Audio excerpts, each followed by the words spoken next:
रात का टाइम था। हवा बिल्कुल ठंडी और अजीब सी चुपचाप थी। रमेश अपनी बाइक से एक सुनसान रोड पर घर लौट रहा था। उसने शॉर्टकट लिया था, गांव के पास से निकलने वाला एक पुराना रास्ता जहां लोग रात में जाना अवॉइड करते थे।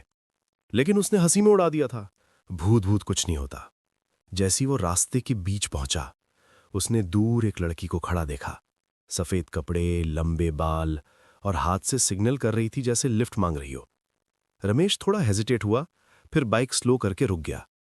प्लीज मुझे थोड़ा आगे छोड़ दो, मैं अकेली हूं, लड़की ने धीमी आवाज में कहा। उसकी आवाज में कुछ अजीब था, बहुत ही ठंडी। लेकिन रमेश को उस वक्त बस उसका चेहरा दिखा, बहुत खूबसूरत। उसने सोचा रात में अकेली है, हेल्प कर देता हूं।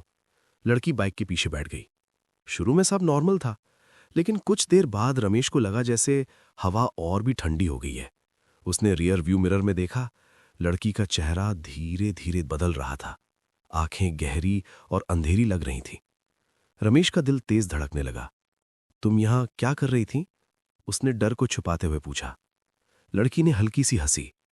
मैं यहीं रहती हूं। बाइक थोड़ी और आगे बढ़ी, तब रमेश की नजर नीचे गई। उसके पैर उल्टा थे, जैसे किसी ने घुमा दिए हों, पैर पीछे की तरफ मुड़े हुए। रमेश का दिमाग सुन्न हो गया।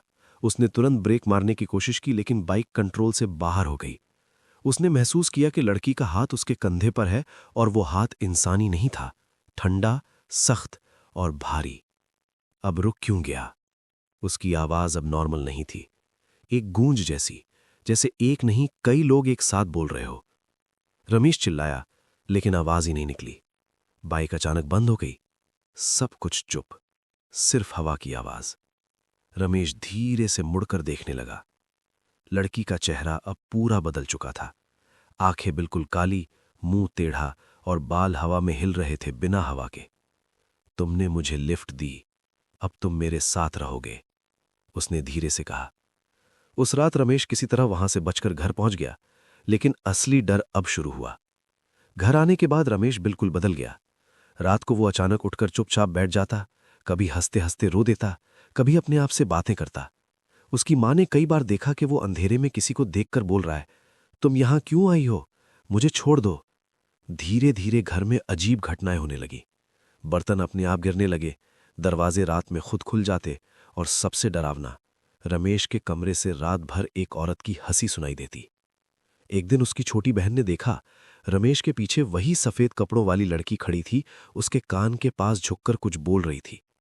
अब सबको समझ आ गया, वो कोई इंसान नहीं थी। घरवाले बहुत परेशान हो गए। डॉक्टर, पंडित सब ट्राई कर लिया, लेकिन कोई फायदा नहीं हुआ।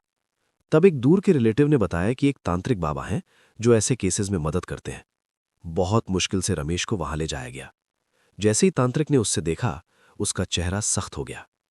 इसके साथ वो चल रही है, इसने उसे रात में छोड़ा नहीं, बाबा ने कहा। फिर शुरू हुआ एक भयानक पूजा और विधि। मंत्र, धूप, अग्नि और रमेश की चीखें।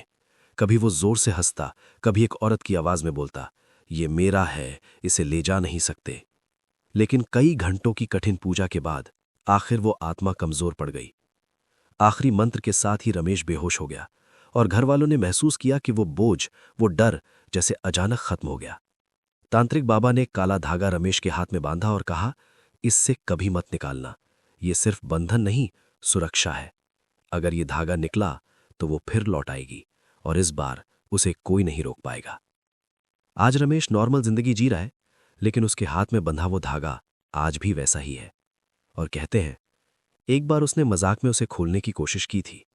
उस रात उसके कमरे में फिर से वही ठंडी हवा चलने लगी थी, और कहीं से धीमी सी आवाज आई थी, मैं अभी भी यहीं हूं।